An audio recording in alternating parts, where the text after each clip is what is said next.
ఎందుకంటే అంత గొప్ప ప్రేమ కలిగిన భక్తి. తాగుబోతువైనా, తిరుగుబోతువైనా, జోతగాడివైనా, వ్యభిచారివైనా, దొంగవైనా, నరహంతకుడువైనా, చివరికి మోసగాడివైనా నిన్ను హక్కున చేసుకునే ప్రేమ కలిగిన వాడు నేను ప్రకటిస్తున్నటువంటి యేసుక్రీస్తు వారి. దేవునికి మహిమ కలుగును గాక. అలాంటి ప్రేమ కలిగిన వ్యక్తి ఏమంటున్నారో ఒక్కసారి మలాకీ గ్రంథము 3వ అధ్యాయము 6వ వచనం ఒక్కసారి మనము చూసినట్టుగైతే, మలాకీ గ్రంథము 3వ అధ్యాయము 6వ వచనం. యెహోవానైన నేను మార్పు లేని వాడను గనుక.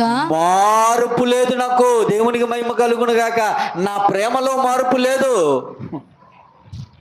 నీలో మార్పు ఉండొచ్చు, అవసరాన్ని బట్టి నీలో మార్పు జరుగుతుండొచ్చేమో.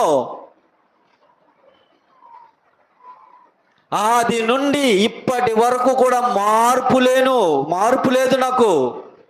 అలా మార్పు లేదు కాబట్టే నిన్ను నన్ను అలాగే బయట ఉన్న వారిని కూడాను ఒకేలా ప్రేమిస్తూనే ఉన్నాడు. దేవునికి మహిమ కలుగును.